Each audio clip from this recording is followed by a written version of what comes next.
Risma ibu dan sholawat Maria mengantarnya menuju negeri Sakura. Subuh baru saja berlalu. Masih mengenakan mukena, gadis itu menatap diam-diam ibunya yang sibuk menyiapkan sarapan pagi di atas meja. Ah, ibu, sepagi ini semuanya sudah terhidang lengkap. Sepiring nasi goreng, segelas teh panas, dan sebutir vitamin C. Sedari dulu ibunya memang selalu begitu. Selalu bangun lebih pagi dari seluruh penghuni rumah. Tidurnya hanya sebentar. Terutama sejak wanita setengah baya itu mengeluh, dadanya sering terasa sakit. Perlahan gadis itu melepas mukena lalu melipatnya ke dalam gulungan sajadah. Sudah membaca sholawat Maria? Ibunya menegur seraya membuka jendela ruang tamu, membiarkan udara pagi yang sejuk menguar memenuhi ruangan. Sudah, gadis itu menjawab dengan anggukan kepala.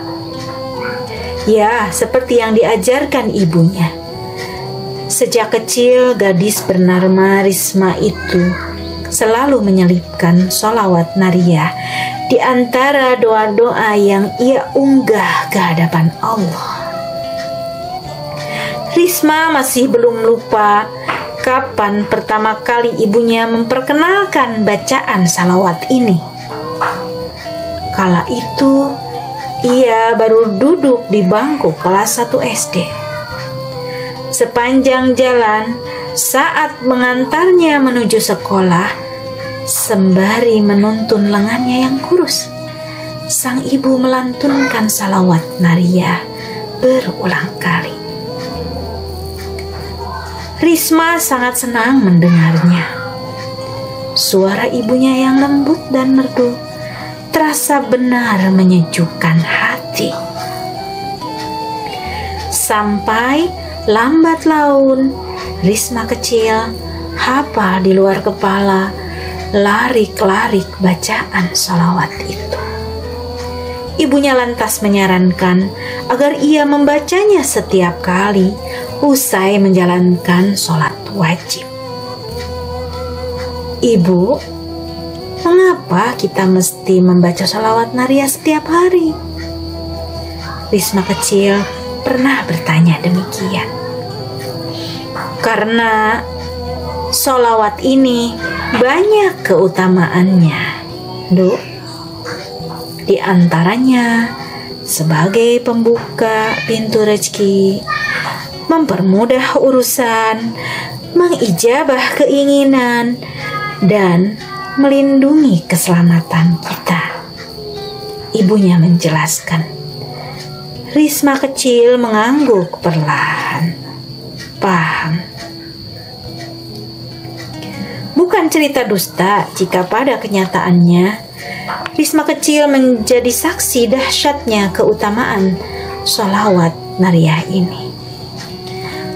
Dari istiqomah membaca sholawat, ibunya yang hidup sendiri, 4 orang anak dan hanya bekerja sebagai guru bimbel rumahan, rezekinya mengalir deras.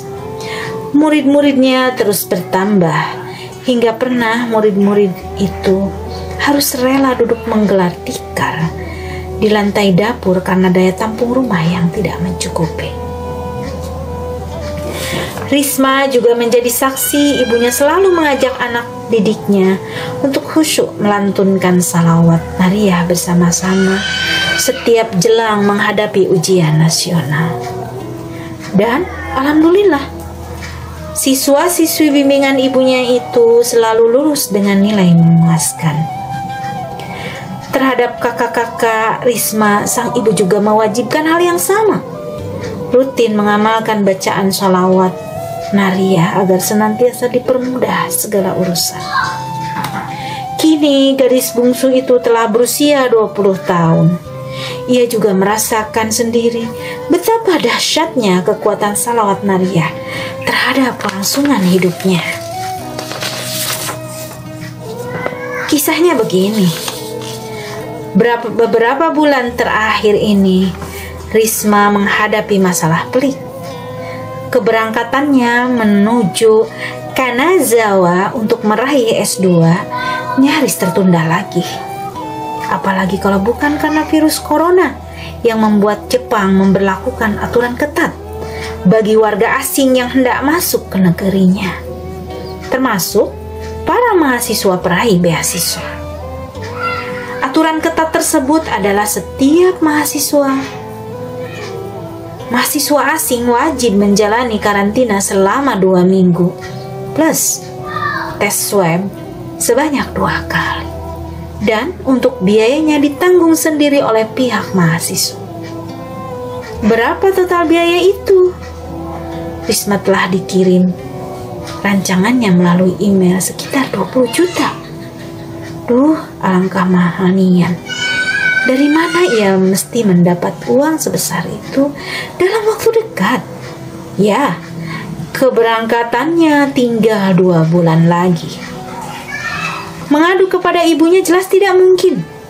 Apalagi ibunya kini sudah tidak mengajar bimbel lagi. Ibunya kini telah mengisi hari tuanya dengan kesibukan menulis dan membantu dokter dengan gaji yang tidak seberapa. Dalam kegundahan hati yang amat sangat, gadis itu tiada putus membaca salawat nariyah di setiap akhir doanya. Ya Allah, Rabbul Izzati, kepadamu hamba berserah diri. Berikan yang terbaik menurut panjenengan. Amin. Namun, selain berdoa, manusia diwajibkan pula berusaha. Gadis itu tak hendak menyerah begitu saja. Ia pun mencoba menyurati pihak universitas tempat di mana dirinya meraih gelar S1 dan dinyatakan sebagai lulusan terbaik. Ia mohon diberi petunjuk dan solusi terbaik harus bagaimana. Nihil, usahanya sia-sia. Tidak ada tanggapan maupun respon menggembirakan. Sejenak mendung menggelayuti wajah mungilnya yang manis. Teruslah berjuang, anakku. Allah pasti menolong. Doa ibu menyertaimu. Demikian ibunya tak lelah memberi semangat dan kekuatan. Lalu gadis itu mencoba peruntungan lagi. Kali ini ia menghubungi pihak Universitas Kanazawa, tempat menggantungkan impiannya. Alhamdulillah, usahanya mendapat tanggapan positif. Seorang supervisor universitas menaruh peduli pada kesulitannya.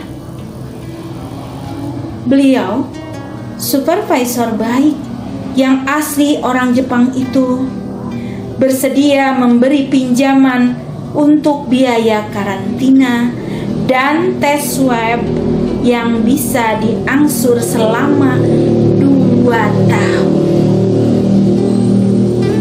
Bahkan sang supervisor menyampaikan jika ada kesulitan apapun sehubungan dengan masalah perkuliahan, pihaknya siap membantu.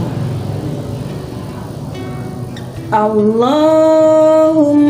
sholli sholatan kamilatan wasalim salaman taman ala sayyidina Muhammadin lazi.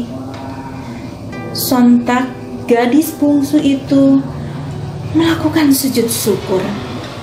Allahu Akbar. Subuh ini Ia ingin melantunkan sholawat nariyah lebih khusyuk dari biasanya.